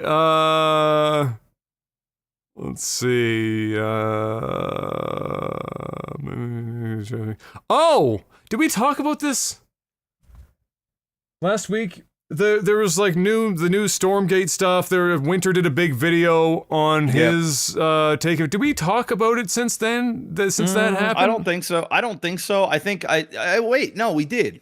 I spoke about Stormgate. Well, you spoke about what we were going to see next, but was it this most recent? I think it was last week. Was it? Yeah. My brain's fried today, so I can't remember. Well, they sent me a video. Basically, what Winter did and some other content creators is we weren't allowed to speak in detail and show off the game. But what they do at the end is they give you basically like a press sort of like a media sort of video that you can discuss and kind of go over. And I opted to just not do it this time around. I'm just waiting for more of the game to come out and kind of get more in depth when the time comes. But yes. And they're apparently, I think, actually, I'm not even sure I'm supposed to. Yeah. Anyway, I'll shut up. I don't know exactly what's public and what's not, but there's more stuff coming. Put it that way. And when I can speak about it, I can. I'll look into it though. He had a little bit of a follow-up there. He said, Jeff, are you still completely out on buying a Steam Deck? Yes, I'm out. And the thing is I had pre-ordered one, I had it, and then they fucked me. I think I was in Vegas at the time, or I was in Spain, one of the two. I can't remember. You needed to like click on like a confirmation. I needed to click on and you know, within 72 hours. I've never heard anything like that in my life. And I had already pre-ordered it, right? Like I'd already put down the deposit. I did all the stuff that you were supposed to do. Now they did give me the deposit back, but like it just pissed me off, really. I was just turned off by it. Ultimately, I'm happy I didn't buy it because number one, I probably wouldn't have used it. Yeah. At all. And then number two, it's not that it's bad, but like I could go buy one off Facebook Marketplace right now for probably half of what the thing is worth. There's so many people that are selling it. So, you know, I think at this point I'm just going to wait for the next version of the Steam Deck because I'm sure we'll get another one because I think it's sold pretty well. So, you know, if there's like the Steam Deck 2, then maybe I'll give it another look-see and another try. But I don't plan to buy this one. I don't game enough. That's the thing. It was like I just wanted it to want it. And then like with my media room, if I wanted, the boys were over and I wanted to play something without lugging my whole fucking PC over there, that would have been nice to do, but I'm not like desperate for it. I'm not losing sleep. Jubinator asks, fuck, marry, kill, spring, summer, fall, no winter because we would all kill it. Is what he said. Spring, summer, and fall? Yeah. All right, I'm killing spring. Can die. Just die. Yeah. I am marrying fall, and I'm fucking summer. Yeah, that's my answer too. Because I don't hate spring, but we don't even really have a spring here these days. It goes from winter to summer. There's like a week or two tops of spring. Yeah. Where it's like, oh man, it's nice. It's like 8 degrees out. Birds are chirping. Leaves are coming back. Oh, this is fantastic. And then all of a sudden it's 30 degrees. Like, you know, there's no ramp. 2 yeah, there's no ramp anymore. Yeah. No. That's true. Yeah. But yeah, I have the Who doesn't exact like same. fall, man? Like fall is like you can marry fall. It's comfortable. It's not too cold. It's not too hot. It's comfort. It's comfort food. It's true. Mad Kiwi asks, go-to video game on a snowy day.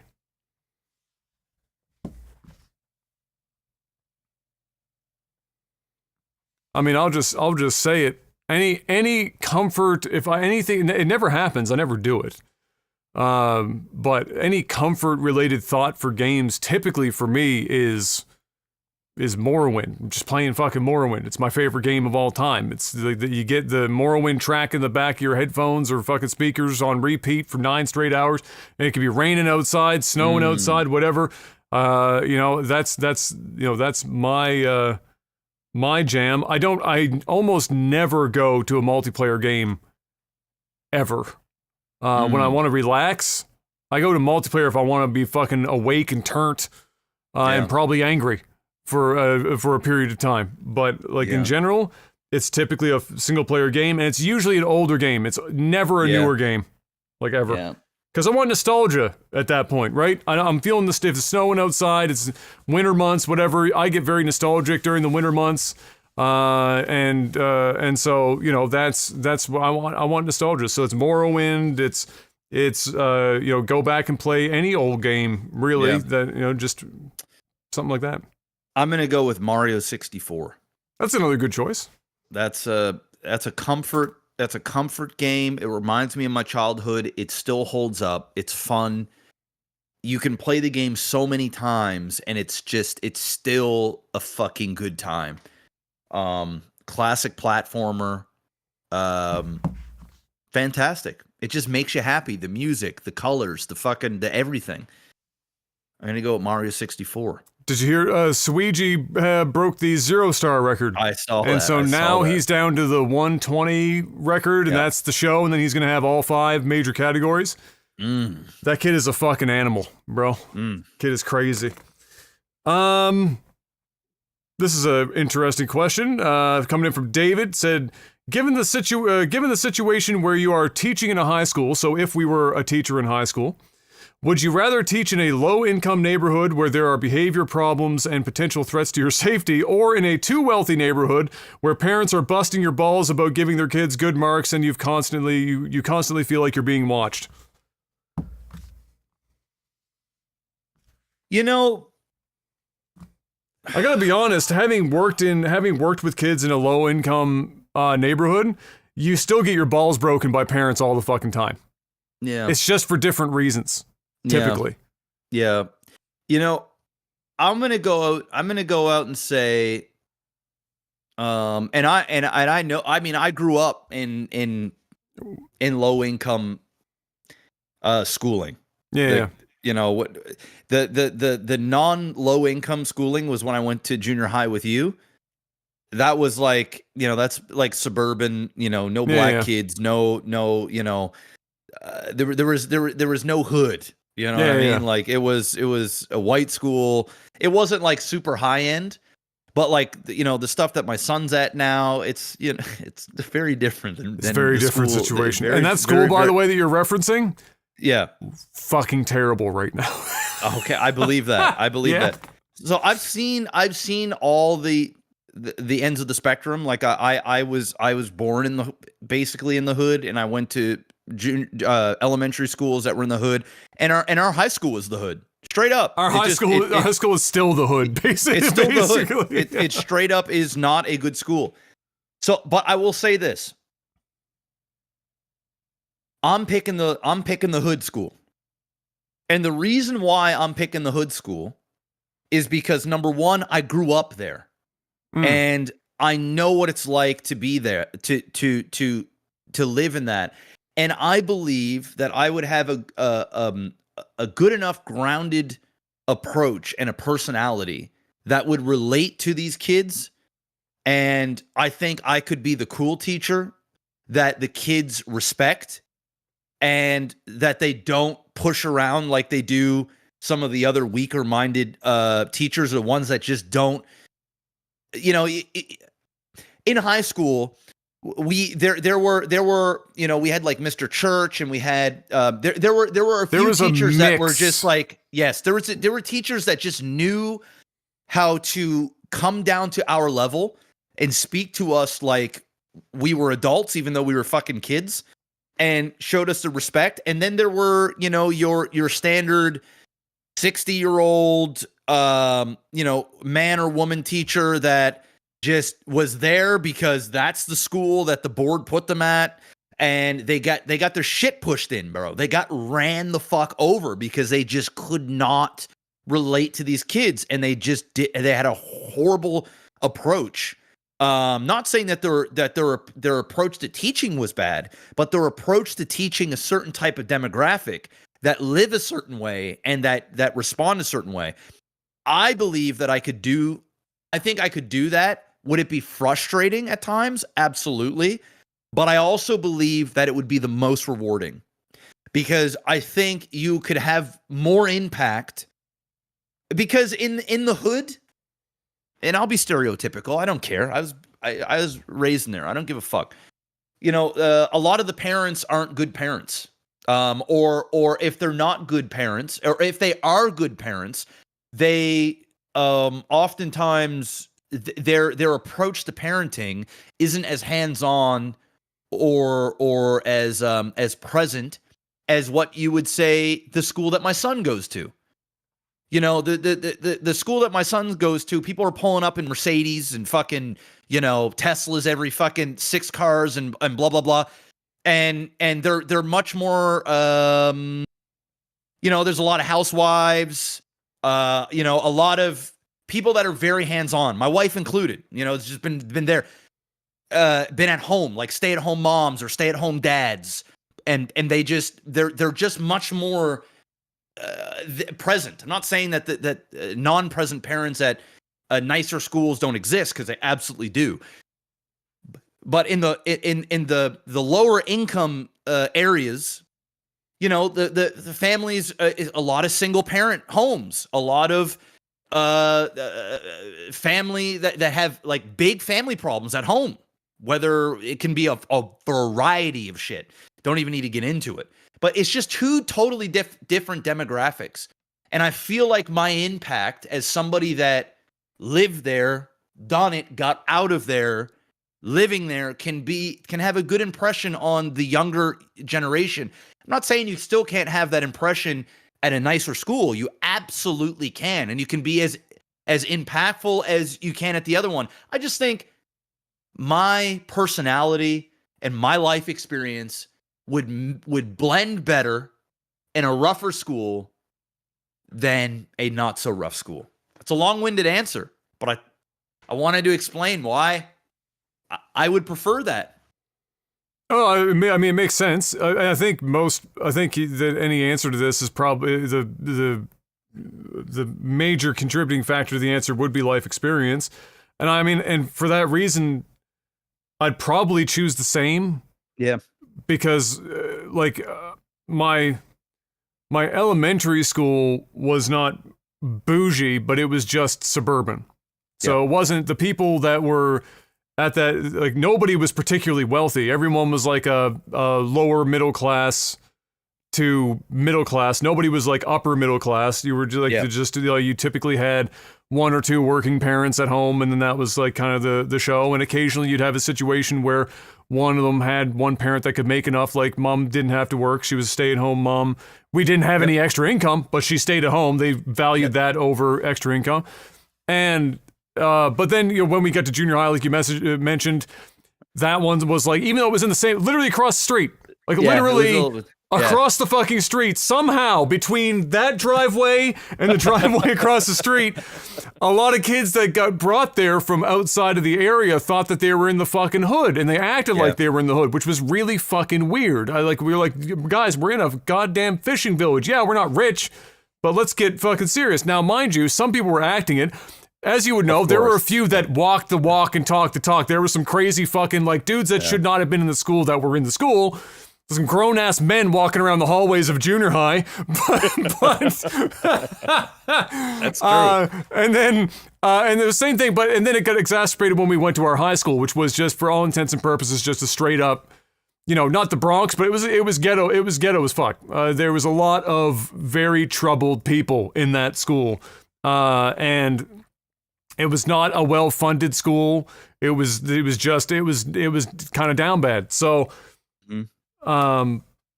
it's mostly my experience is closer to that. And then when I worked in the camps, I did a lot of time, up in, I won't say the area, but Jeff knows where I worked, which is government housing where parents just literally don't exist. They are on a couch passed out from alcohol and drugs.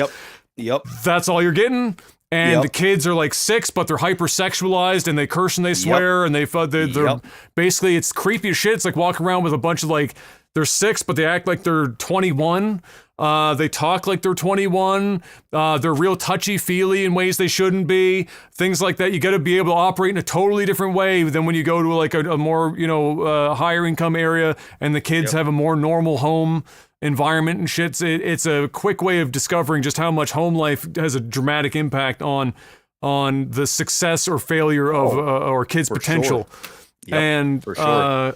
And so, I mean, it's my experiences in that too, and I'd probably take it for the same. Now, would I go that far? Would I go back there again? I'm not cut out for that. I was there for 2-3 years. Yeah. And there was a guy, the guy who ran that program, did it for like almost no money. I mean, this guy was up there. He did it for his whole life. He ran the program. He fought the city council every year for funding to get stuff up there for these kids, to give them something to do when it's not school time, to keep them out of trouble, and give them a more stable environment than at home, right? He did that for years and years and years and years and years. And so he was cut out for that. That was his gig. And I was happy to work with him and be there and do it, but it was the hardest fucking thing I ever did in that job. That it was a much different animal.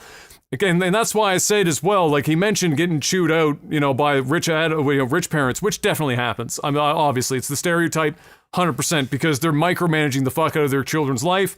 Yep. And they have expectations and everything else, and so you get that. You get that in lower income areas. It's just different reasons.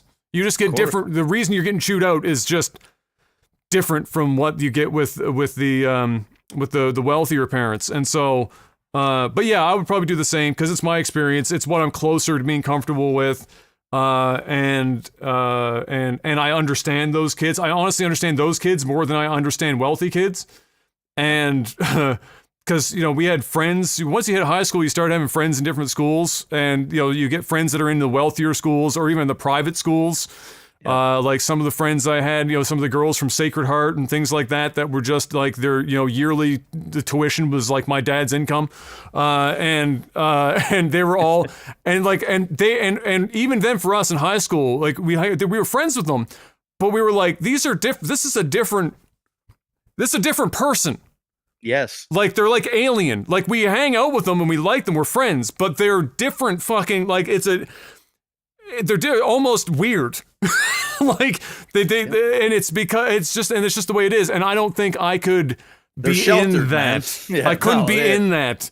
And they also get crazy in high school for different reasons, right? Like because they're like become more bubbled. Rebellious. They could become more rebellious. I just think my patience level for lower income school would be much higher than Yes. a high-end school or a private school. Yeah. And the pretentiousness that comes with that. And Yes. they're two totally different beasts, and they both can be stressful, and they both can be rewarding in their own ways. But I just feel like my impact would, for me, would be more self-serving to go to back to a place where I grew up and try and mold in any way that I can young kids to be better versions of themselves and to think outside of the bubble that they're in. And I feel like I'd be more inspired to have an impact instead of just reading curriculum of whatever. You have to do that now, unfortunately. I know, but like for me, it would be more of building a relationship with these kids, and watching them grow and just being there for them would be much more fulfilling. Yeah, personally. Yeah, and in fairness, with the wealthy kids, it's actually people might not think this, but having worked with both, and I'll say getting chewed out by a rich adult is the fucking worst thing in the world because they just talk down to you, and it's and like, listen, you brought your kid to, you trusted your kid with me for the whole fucking summer, 8 hours a day. And you're going to talk down to me, but I'm the one taking care of your kid. What are you fucking on about? I'm the only reason your kid's alive right now. They could just be fucking, I could have just let them run off into traffic or some shit. What are you talking down to me for? And then ironically, in the back of my mind, I was thinking, I have the same degree you do. What are you fucking talking? Stop talking down to me. But they talk down to you. The at least when you're getting chewed out in a lower income, they're not talking down to you. They're just screaming at you. It's more like it's 3 steps away from a street fight, but at least you're not getting talked down to the whole time. Whereas with, the more wealthier, on average, you don't get that. They just come in and they just start talking down to you and like pulling the card, like, do you know who I am? Do you know that I give X dollars amount of money to this school every year as like a fucking grant and blah blah blah. Like, I don't give a fuck about who you are. And then you get fired. Yeah. Oh, for sure. So I wouldn't last very long in that environment. I wouldn't either, bro. It's just either. I can tell you though. I can tell you from being in like an elementary school, like kids are going to be kids. Oh, of course. From going to an elementary school in the hood compared to an elementary school in a higher income, it's different. Two different things. It gets, honestly, over time when they get older, it converges a bit. Oh, for sure. So it's just like how they choose to be rebellious is the differentiating factor. But when they're younger, the difference is the biggest. Like the manners, like all that is way different. If I had to choose, I would rather be a teacher in either late like junior high or high school. Yeah. Probably high school. In the hood school, I'd like to be a teacher there. But if I had to choose between elementary school, I'm sorry, but I'm going over to Richie Rich, and I'm just gonna go and do my thing over there because, oh man. Like I said, working with a bunch of like little like 6-year-old girls who are acting like they're 21 and doing shit, and the environment that we've got now, how fast you get fired as a fucking teacher. Because I also feel like in high school you can talk to 15-year-olds, 16-year-olds with some level of like, bro, what the fuck? You know what I mean? Like, dude or dudette. Yeah. Like, what are you fucking doing, man? Come on. Like, you can't do that shit with 6-year-olds. No. You can't. No. In either school. You just can't do that shit, right? But as you're older and you sure as shit can't go, guys, what the fuck? At a high-end wealthy school, even in high school, because then the parents are going to be like, how are you talking? You know who you talking to? That's my son. But in in the hood high school, the parents would be like, yo, did you chew that motherfucker out? Yeah. Like, I chewed him out. Yeah, he deserves that shit. I'm going to whoop his ass when he gets home. Yeah. These are the two totally different things, man. Totally different. Totally fucking different. But what I was going to say before I derailed myself was that people might be surprised. So, like when people think about, wealthy school versus like less wealthy school, and they think about like the kids and how they act and what, like the whole savior complex and whatnot. Honestly, a lot of rich kids need saving because the home life of a rich kid a lot of the time is obviously their standard of living is higher, but the dynamic with the parents are also shit just for different reasons. And the impact on, or what you see in terms of behaviorally is often almost identical outcomes to what you would see in a lower income scenario, but for different reasons for why the parents aren't involved. And so as you get older, that's why I'm saying the behavior starts to converge a bit, where how they act out and everything, they all just kind of come together. And then by the time you're in high school, whether you're in the gutter or you're super rich, both of them, they're just being rebellious assholes. It's just, it's just the way it is for different reasons. Yeah. The hood school, they're out in the back smoking weed, and in the high end school, they're in the bathroom snorting coke. Blow, yeah, yeah. Just different. And unfortunately for the wealthy schools around here these days, all of our blow is laced with fentanyl. So the poor schools are getting away with it. They get their weed. They don't need to worry about the fentanyl. Yeah. Let's see here. Only got a couple left. If all the interior, this comes from Ace High, if all of the interior of your house had to be one uniform color, so just one color, floors, walls, ceilings, furniture, bed and linens, everything, one color only, what are you making it? I just gotta be honest, if it ain't white, it ain't right. Oh, you want white floors? Well, here's the thing, is that if I have to choose it for everything, white is the one thing that's not going to make you feel a certain fucking weird way. Like, if you go into a house and it's all, like, let's say beige, fuck. You walk into a house in seafoam green, like the walls that you have behind you, or I have, like, versions of in here. Fine if it's on a wall. You put that on every fucking surface in there, you're in goddamn bikini bottom. You're feeling like you're fucking seasick 24 hours a day. If it's red, oh my God, you're probably going to legitimately feel mad as fuck 24 hours a day. So, like, and blue, you'll be depressed after a while. So I'm like, white, nightmare fuel in terms of like cleaning and fucking everything. But also, and also, I get like, you make it feel like you're in a fucking padded cell, but at the very least, it's bright and it won't like change your mood so dramatically as the other ones would. I'm gonna go, because my house is very similar already there. This is like one of the rooms that actually has a different color. That's true. Most of it's one like color. Brown. Yeah. I'm gonna go with a light brown. So not like a dark brown, but because I feel like white might be too much. If I had white, I would need to have a lot of stuff on the walls, and I'm just gonna go with the light brown, because I think a light brown floor is you're not gonna see the scuffs, you're not gonna see dirt is easy, it's gonna be easier to maintain. And then the walls, there's some kind of color on the walls. It isn't like in your face. It's neutral enough that you could still put shit on the walls, and it's still not. It's not a red, like you said. It's not a blue. It's not this fucking turquoise green, whatever the hell I got going on in here. It's just enough that won't drive you crazy. So I'm going to go brown. I just think white floors, white I wouldn't want pure. I wouldn't want like white.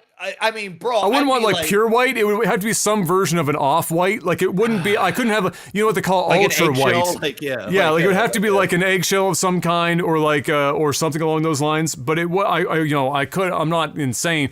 Ultra white, or like what they would use for that would be like you're on a hospital. It'd be like that would be rough. Not even hospitals are crazy enough to put ultra white on the fucking walls. So that would be a little too much. But I couldn't do like darker colors or anything like that. It would just drive me fucking crazy. I mean, my bedroom, my parents' place was that dark. The color was literally called Abyss.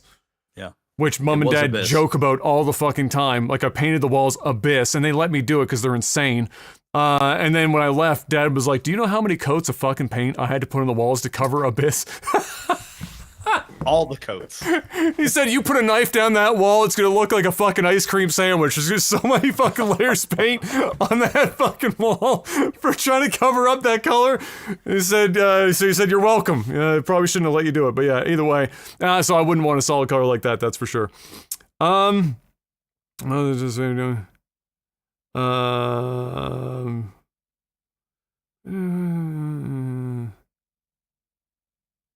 Oh, Steve's getting deep, much like the porn we were talking about last week. When you answered my question last week about Instagram models, Jeff mentioned porn and said we won't even get into any of that in regards to views on porn in relationships and what you think its impact is on young people. He said, please get into it.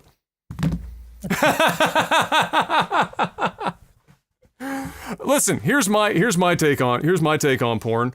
I don't think porn is healthy for anyone, like a lot of vices. I think porn is like a substance. Because of what it does to your brain, it is a substance like many other things, like alcohol, like drugs, like whatever. Your brain reacts to it in very similar fucking ways. We know this. It's not a secret. It's not bro science. It's the reality of the situation. And like a lot of substances, the more that you use it, the more fucked up your brain gets, and the more it alters your view of literally everything around you, which we also know now. To some degree, it can extend beyond just how you view your own partner, but how you view both your opposite and same sex, the people around you. It just seems to alter everything over time, the more that you indulge in it. And like many things, people also apparently, it's chasing the dragon, like a drug. You start out, you're watching a little bit, and you're watching more, and then you gotta watch some crazy shit, to get the same fucking high. You're getting the feel good hormones coming out of that shit. And in some cases, as it's been recorded many times now medically, people get to a point where it's like one of the few things, like any drug, where they can go to actually get the feel good fucking hormone pumping through their veins. And so it becomes a crazy addiction, and one that you have to like pull yourself off of and have a literal recovery. You have to you basically go to like a rehabilitation period to get off of it and normalize again. So it's, in my opinion, not even including what it can do to a relationship when completely out of control, regardless of what your stance is on any kind of porn in a relationship, is that medically speaking, it's basically a substance. Your brain reacts the same way. You gotta be fucking careful. Just like I'm not about to go pick up that 750 mil of Eldorado 15 year and fucking hammer that bitch and then go, thank you. At the end, I ain't gonna go and do 8-hour binge fucking marathon of porn, come out the other side okay. That's gonna fuck me up. I'm just gonna need less stomach pumping. So, that's kind of my view on it. There are couples that will watch porn together. So there are obviously, like any substance, and I'm going to keep calling it that because it's just how your body reacts to it. There are ways that you can engage with it where in a perfect world, you don't engage with it at all. Like alcohol, perfect world, don't drink it. Weed, don't smoke it. Blow, definitely. I mean, that one just don't fucking start doing cocaine. Just don't go meth, not even once. But there are people that obviously operate with it even within a relationship specifically. That's why I mentioned them watching it together and not just one person, watching it by themselves. And so I just look at it like any other drug. You gotta be you gotta dance with it carefully if you're going to engage with it at all. Yeah, I mean, I share the same sentiment. I think it's tough because I think we can all agree that it can be a problem. That isn't a secret. But at the same time, just like alcohol, just like marijuana, if you get drunk one night, it ain't the end of the world. If you have a glass of wine with your steak or your nice, pasta meal or whatever, it's not a big deal. You smoke a joint, it's not a big deal. It's legal. You're of age. You can do it. But I think you just have to be hyper aware of the putting a limit on how much you consume. And then on top of that, it's also what you are consuming. Because, like what Adam said, after a while, the things that you typically would be looking for just aren't doing it anymore. And that can fuck up your relationship with your partner.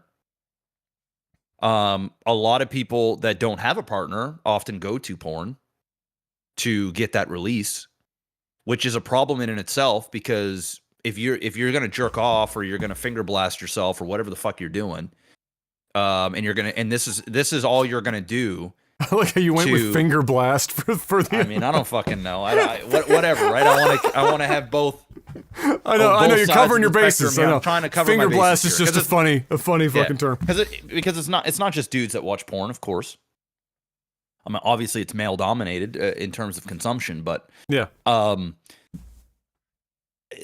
It's just one of those things that you have to be careful, because if this is the only way that you're going to have any type of human connection in an intimate way is through a screen on your laptop or your computer or your phone or however DVD, if they still even make those things, however you're consuming your porn, which probably the vast majority of people are doing it right on their cellular devices.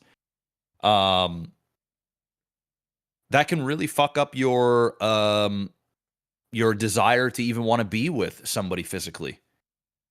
I mean, if you want the on-demand nature of it can actually affect how you choose to interact with the people when you do try to have a connection with somebody. That too, and it can get so bad that, like, when push comes to shove, if you get with somebody, that might not even do it. Yeah. Because, like, you're just so used to having those endorphins go off in a very specific manner, in a very specific way. Oh, we medically know that, like, porn-induced ED is 100% a real thing. Yeah. So, it's one of those things. And then obviously there is, like, a relational, like, it all depends on also your partner. So is your partner okay with you or the other person partaking in said thing? Some people don't like that at all and consider it a form of cheating. Some other people are okay with it but don't want to hear about it. And then there are some people that are like, yeah, fucking do your thing. And then, like Adam said, some people watch it together. I personally think that if you're going to partake in it, that you need to do it responsibly, just like anything else, and understand the things that come along with it. I honestly think it's just best you don't partake in it at all, because I don't think the benefit outweighs the negative. But at the same time, you're an adult, you're of age, you can do whatever it is that you want. But you gotta stay strong out there, Kings. Gotta stay strong. You know what? I will say this.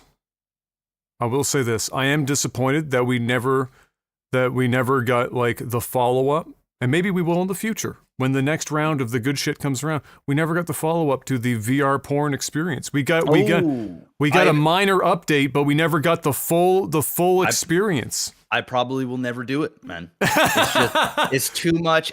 It's too much work. It's too much. It's not. Listen, maybe when Facebook comes out with their glasses or whatever this shit was, and you can see stuff, like, maybe it'll be easier then. It won't be virtual. It won't be VR. I don't think. No. Well, but it's maybe. Who knows? But grabbing a fucking riff and having this big fucking thing here, and you're over here trying to stroke one out, and you're trying to find shit to play through I mean, guys, it's too much work, bro. I'm not a porno connoisseur or aficionado. Or aficionado. Listen, if somebody actually don't do that. I would honestly. If this man was about to say, if you have something, send it. Don't do that. Don't do that. Don't do that. I didn't say it. Well, I was about to say, listen, if there was an easier way for me to experience some good stuff the one time through the VR that's easy to go, maybe I'd be down to experience it. But yeah, it's too much work. It's not a particularly sexy ordeal. No. It's just there's too many wires. We're not there yet. We're not there yet, bro. We're not there yet. We're not there yet. So at the end of the day, my view is it's okay in moderation. But you also got to understand, just like alcohol, just like smoking marijuana or doing illegal drugs or whatever, right? Steroid use, fucking all the things. There are risks involved, and everybody is different. Some people can't watch it at all. It's going to be a bad time.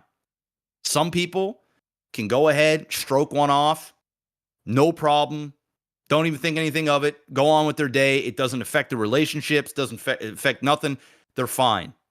I think if you're one of those people, hey, if it makes you happy, go for it. Do your thing. It's not illegal. But just watch the consumption. That's all.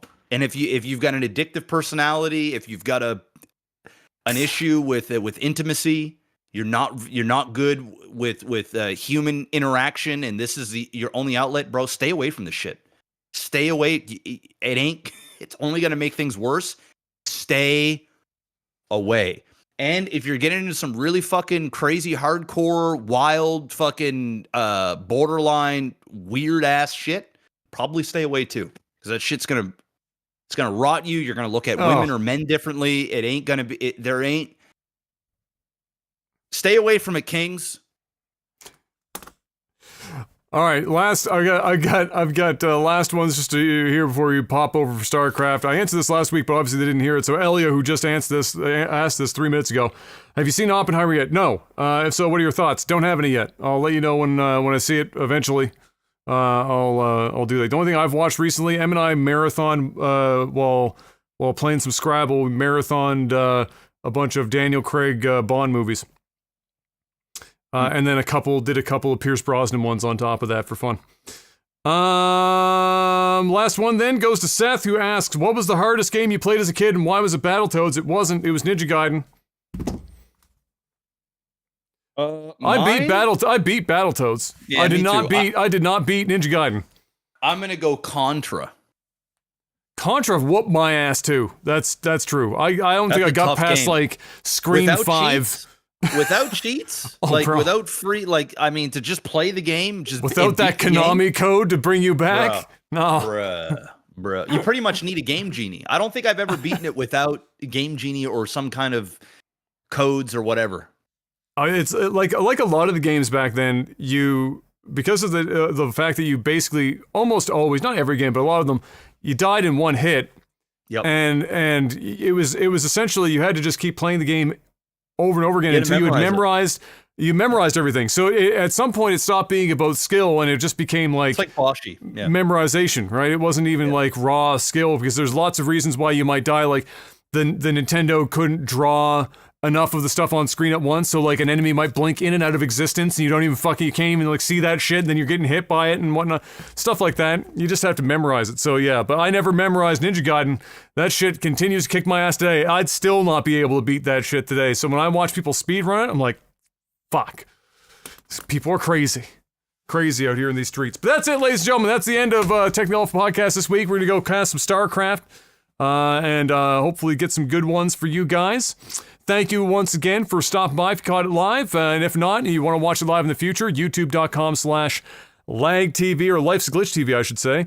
I don't think Lag TV will take you there, will it? I can't remember if you have to write it out or not for YouTube. Anyway. Life's a Glitch TV. You have to write it out. Write it out? Okay. I probably tried to get Lag TV and I couldn't get it. So Life's a Glitch TV, and then you can see it live when it pops up there, usually Thursdays, roughly between 3 and 3:30 Eastern. Is when you're gonna, 2 and 2:30 Eastern is when you're gonna likely catch it. And if you want to watch the VODs of it, if you want to see our faces for whatever reason, there's a podcast tab on the YouTube page. That's where you're going to catch all the episodes. If you're listening to this on RSS feeds, thank you very much. Rate it if you can, if you're on a platform that allows you. Let somebody know if you think they might enjoy the show. And until next week, stay safe out there, guys. Don't get too much snow in your neck of the woods. Until next week, peace. Hey. Yeesh.